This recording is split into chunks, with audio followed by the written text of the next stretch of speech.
Olá!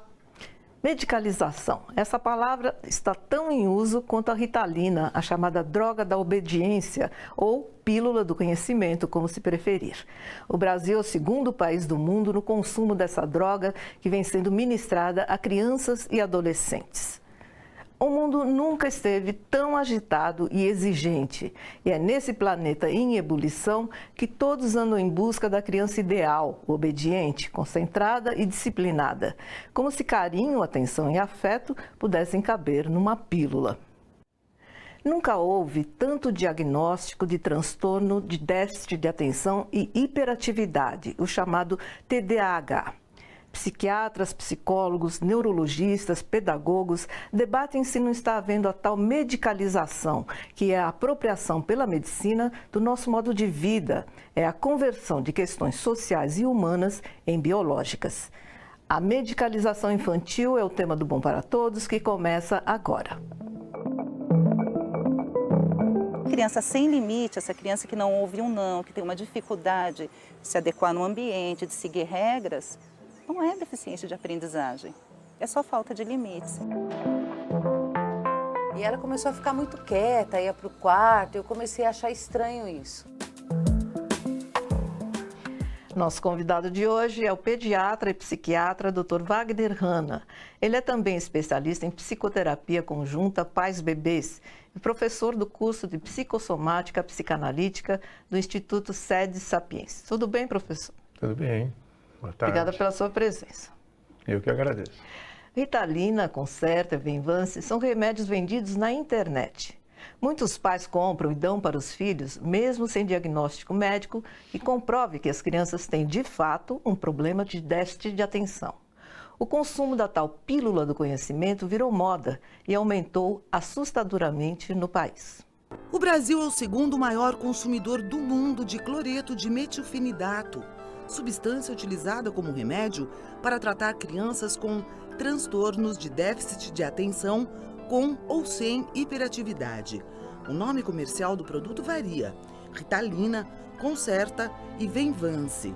Segundo a consultoria MS Health do Brasil, entre 2002 e 2013, o uso da medicação aumentou 775% no país. Em outubro de 2015, o Ministério da Saúde recomendou que os estados e municípios publicassem os chamados protocolos de dispensação para formalizar a prevenção do uso excessivo do produto em crianças e adolescentes. As pessoas acreditam que elas vão estar tomando a pílula do conhecimento, é assim que é vendido, inclusive na internet, pílula do conhecimento, né? Como se fosse um conhecimento mediúnico, você toma a pílula e aquilo vai entrando pela sua cabeça. Não é, né? Ele mexe com a parte de conexão neurológica, você fica focado, né? Fica um pouco mais apto a prestar atenção, mexe com essa capacidade de atenção, mas sentar para estudar, fazer as leituras, o trabalho é o mesmo. Mas como tudo que vira moda, né, a automedicação também virou. E os pais estão medicando os filhos. Os pais ou responsáveis devem ficar alertas se a escola emitir comunicado informando que a criança sofre de alguma patologia, ainda que o aluno tenha dificuldades na aprendizagem. O diagnóstico de qualquer anormalidade, seja psicológica ou física, é prática exclusiva dos médicos e jamais deve ser realizado pelo professor. O professor já tem muitas atribuições, né? Nenhuma com diagnóstico. O diagnóstico de dificuldade de aprendizagem ele tem que ser feito por neurologista e com psiquiatra. Nada além disso. O problema pode estar no próprio sistema de ensino ou mesmo na falta de limites em casa. Essa deficiência de aprendizagem pode ser realmente uma deficiência se foi lá diagnosticado pelo neurologista, pelo psiquiatra. Pode ser uma dificuldade com essa abordagem desse sistema de ensino, dessa forma, dessa classe superlotada, dessa quantidade grande de alunos e de trabalho e de metas a cumprir. E tem uma outra parte da família também. Dar limite, dizer não a uma criança é muito trabalhoso. Então, às vezes, essa criança sem limite, essa criança que não ouve um não, que tem uma dificuldade de se adequar no ambiente, de seguir regras, não é deficiência de aprendizagem, é só falta de limites. Mas caso o professor perceba algo de diferente na criança, seja no comportamento ou numa característica física, o que fazer? Como deve ser a postura do educador nessa hora?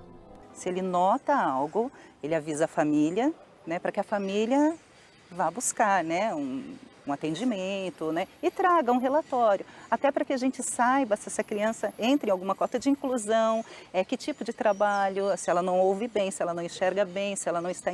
Como eu posso ajudar? Né? Essa é a orientação. TDAH e dislexia, por exemplo, seriam criações da medicina pós-moderna? E quando foi que a criança passou de objeto da pedagogia a objeto da medicina, professor? Quando aconteceu isso? Isso aí vem, inclusive, de algum tempo. Teve no início do século uma epidemia de vírus na Europa, e os médicos observaram que as crianças, quando saravam desses acometimentos, inclusive alguns casos com meningite, elas saíam do quadro com uma hiperatividade, um comportamento agitado. E aí se cunhou um conceito chamado que como elas tinham um exame neurológico normal, não apresentavam nenhuma lesão evidente, veio um conceito de que elas deviam ter uma lesão cerebral mínima. Né?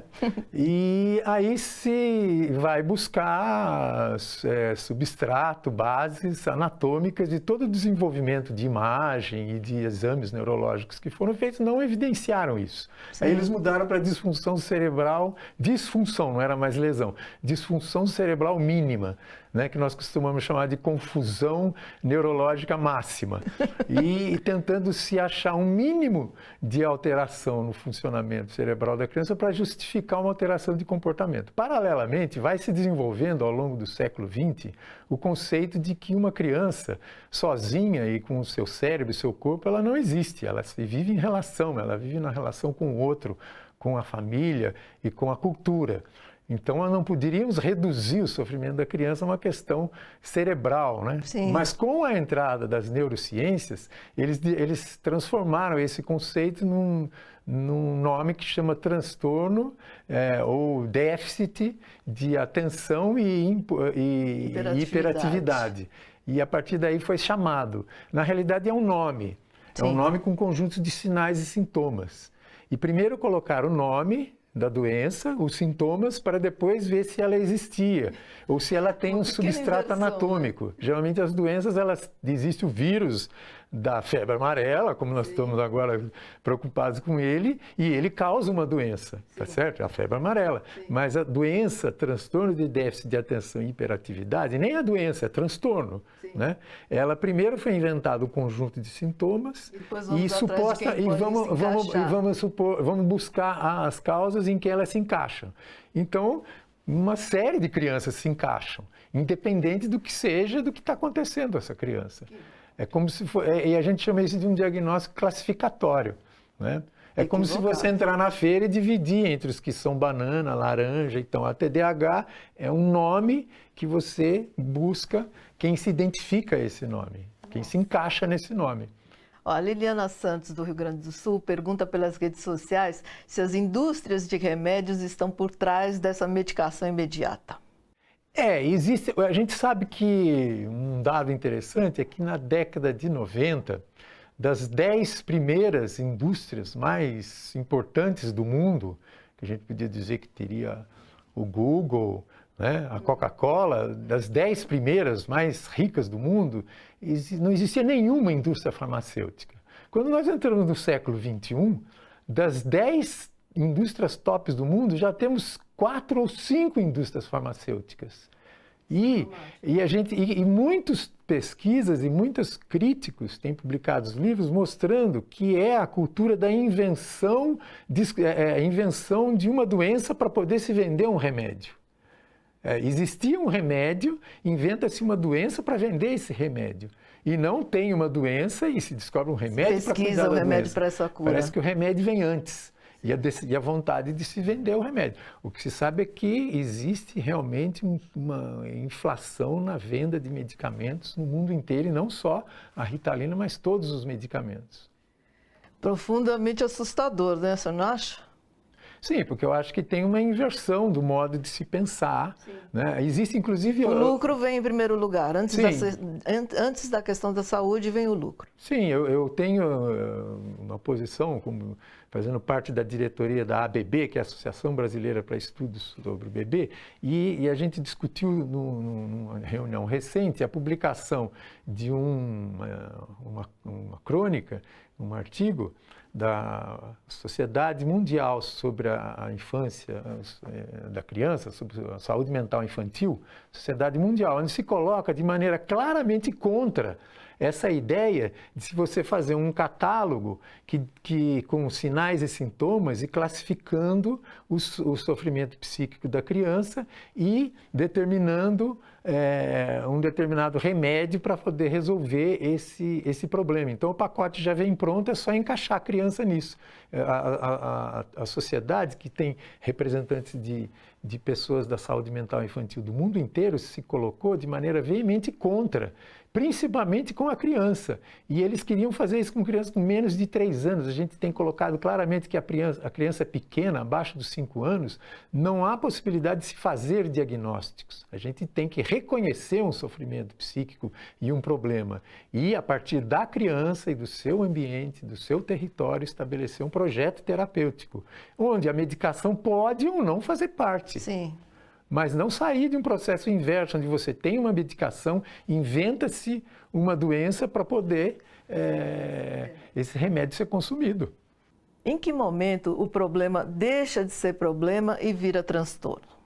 Em alguns casos, o transtorno é uma dificuldade do pensar, é uma dificuldade do brincar organizadamente, né? Então, um dos métodos mais importantes na avaliação de uma criança que tem uma hiperatividade, ela pode ser agitada, mas ela faz o brinquedo organizadamente, ela brinca, ela vai, termina, faz outra. Você pode estar diante de um menino muito talentoso, né? Que vai ser um bom Usain Bolt, correr 100 metros em menos de 10 segundos, vai ser um bom Isaiah Thomas do basquete, porque eles precisam de velocidade, né? Vai Sim. ser um bom ponta e centroavante no futebol, que até está faltando, né? Porque vai ver que é por isso que não tem centroavante, são caras rápidos, porque a gente está transformando tudo em doente, né? Então, usar essa atividade, a criança ser um bom guitarrista, então ela poder repertorizar essa natureza dela de ser uma pessoa rápida, mas aí a gente chama de agitada e de hiperativa. Agora, aqueles que estão apresentando isso enquanto um sintoma, que vai apontar para um transtorno, tem sinais que existem dificuldades na relação da dinâmica familiar e nas hora lúdica, na observação da criança no brincar, a gente percebe que ela brinca de um jeito muito interrompido, descontínuo. Ela está sinalizando, né? E ela está dizendo assim, eu estou precisando de mais cabeça, mais mente, mais reflexão, mais fantasia, mais livros de historinhas, mais conversas e mais calma e olhar, né? E às vezes a criança ela é desatenta porque ela está sofrendo um processo de desatenção no seu cuidado. Os desatentos são os adultos. Sim, pois é. No próximo bloco, a importância de se procurar uma segunda opinião médica diante da mudança de comportamento da criança. Quando eu li a fórmula para ele, ele falou assim, pode jogar agora no lixo. Joga no lixo agora esse remédio.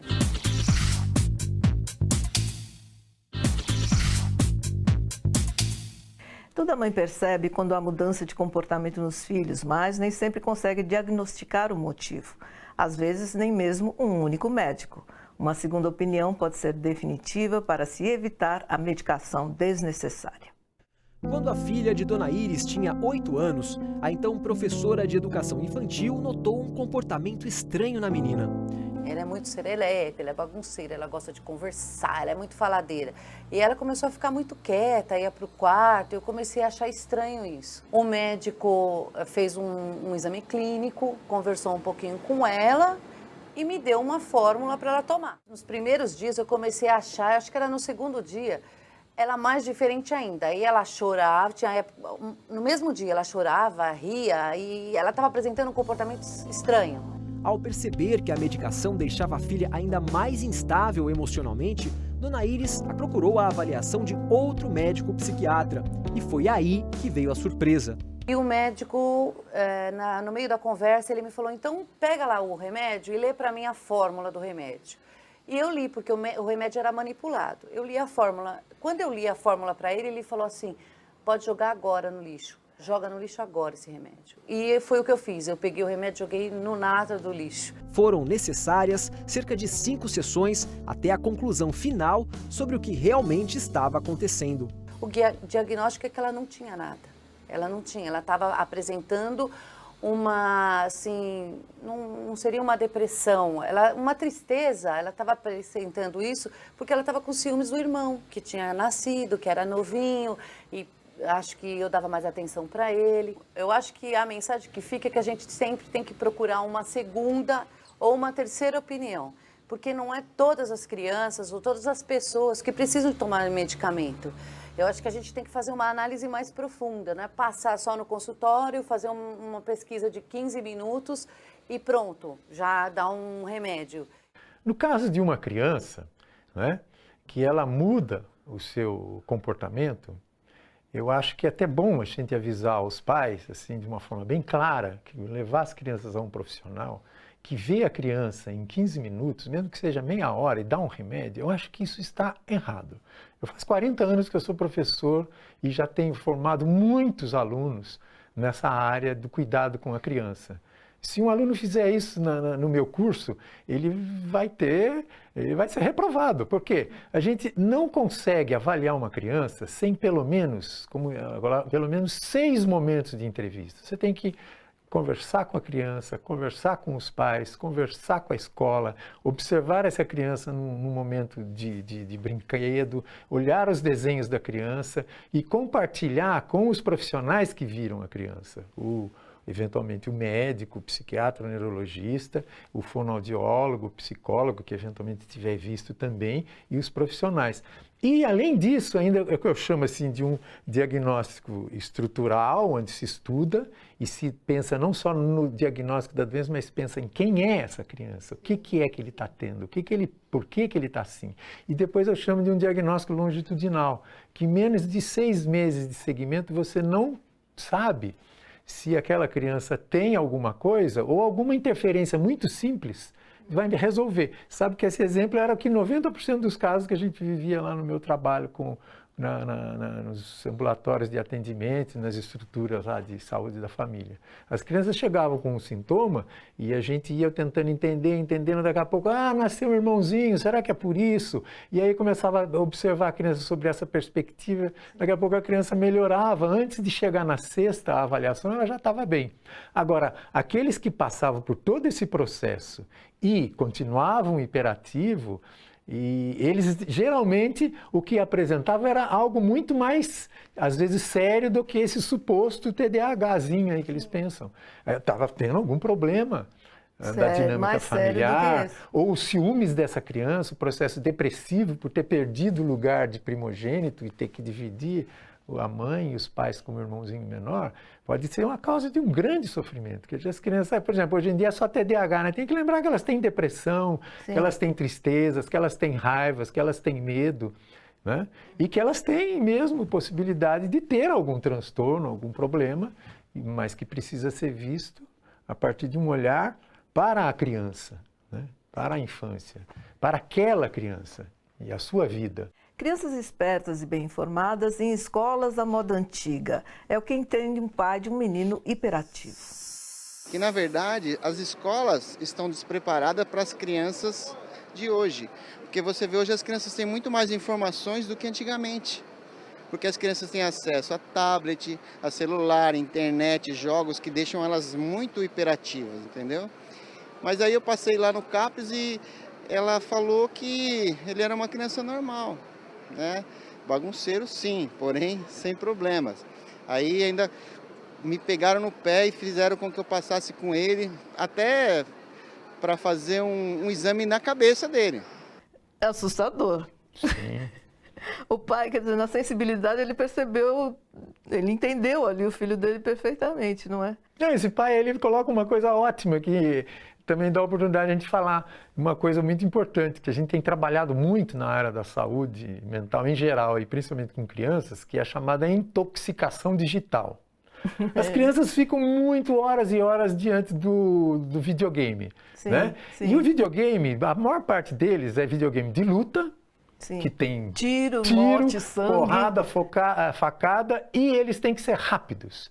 Então, eles, para poder vencer no videogame, eles têm que ser rápido e impulsivo. Chega na escola, eles têm que ficar quieto e parado, tá certo? Isso é uma coisa que a criança, existe um aspecto muito importante no cuidado com crianças, que as crianças, elas absorvem, elas sedimentam em si, elas trazem para si a identidade do mundo. Quer dizer, a criança, ela recebe o mundo e depois expressa o mundo, né? Sim. E aí ela está expressando para nós, nessa hiperatividade e impulsividade, aquilo que ela vive 5, 6, 7, 8 horas por dia no videogame. Rápidos, né? E impulsivos. E às vezes chega até a ser uma crueldade com a criança, né? Ela, para poder se dar bem entre os amiguinhos, ela tem que ser rápida e impulsiva. E não tem que ter dó do chefão, não. Tem que matar mesmo, né? Senão não muda de fase. Chega na escola, além da escola ser de um método que não leva em conta essas questões do mundo moderno, exige da criança que ela fique parada, que ela fique... Dá um nó na cabeça, né? Sim. Aí eu queria aproveitar agora que a gente está chegando ao final do programa, que você explicasse direitinho para todo mundo entender a diferença entre medicação e medicalização. Sim. Então, a medicalização é quando você faz isso, aplica um questionário com várias perguntas, né, que é um questionário único para todas as crianças, e aí você soma pontos e a criança tem um determinado número de pontos, e aí daí sai um diagnóstico e dá um remédio, né? Agora, a medicar tem a ver com cuidar, né? Tem a ver com cuidar, e às vezes o cuidado faz parte, eventualmente, o uso de um remédio, com um dia para começar e com um dia para terminar, não para o resto da vida, né? Então, eu vou contar uma experiência muito rica que eu participei, né? Por causa do excesso do uso de medicamentos, a Prefeitura de São Paulo, ela adotou, há uns 3, 4 anos atrás, o que a gente chamava do protocolo. Assim, estava sendo prescrito muita Ritalina, muito metilfenidato. Então, se determinou que a criança que fosse medicada, ela teria que passar por uma avaliação multiprofissional, e não podia ser medicada só por um profissional. E nos centros com maior experiência de cuidado de criança. Sim. E aí a gente fazia um processo que a gente chamava de desmedicalizar. As crianças vinham, a gente fazia todo um processo de conversar com os pais, conversar com a família, fazer várias observações da criança em diversos contextos, né? No brincar, no ler, no falar, conversava com a escola e a partir daí fazia um projeto terapêutico com a criança. E se necessário fosse uma medicação, dentro de um consenso entre todos os profissionais, porque a criança realmente tinha um transtorno e estava precisando do remédio, era um remédio que era dado, né? E nem sempre era só esse remédio que se fala, podiam ser outros, mas eles com dia para dar e dia para suspender, né? E a avaliação dessa criança ao longo do tempo, né? Então a gente fazia um processo que a gente chamava de desmedicalizar, né? Professor, muito obrigada pela sua presença. Muito obrigado. Eu que agradeço a oportunidade de estar passando essas ideias, porque se não existem meios de comunicação que possam fazer esse contraditório, nós vamos ficar dominados por essa cultura da medicação e da venda de remédios. Essa é a nossa intenção. Muito obrigada, professor. Participe do Bom para Todos pelas redes sociais. Anote aí, o nosso WhatsApp é 11 997 98 4042. A nossa página no Facebook é facebook.com/redetvt ou acesse nosso site tvt.org.br. Não se trata de negar o uso de medicações quando elas são necessárias, e sim de propor uma reflexão maior quando elas são necessárias. A pedagogia, em muitos momentos, tem se eximido de responsabilidades, culpando as crianças e as famílias por seus fracassos. Carteiras, fileiras, separação por idades, espaços, disciplinas e notas são consideradas formas muito rígidas e datadas de ensino. É coisa do século XIX, do começo da Revolução Industrial. Como diz a escritora Eliane Brum, Ninguém sabe quais serão os efeitos a longo prazo do uso contínuo do metilfenidato sobre o cérebro e formação das crianças. O que acontecerá no futuro com essa geração legalmente drogada ainda é uma incógnita. Pelo menos, valeria a pena pensarmos no presente. Por que estamos dopando crianças e adolescentes em vez de tentar escutá-los e entendê-los em sua singularidade? E o que isso diz sobre nós, os adultos? Não há resposta simples para essas questões, mas é urgente que todos os envolvidos tratem de buscá-los. O Bom para Todos fica por aqui. Até a próxima.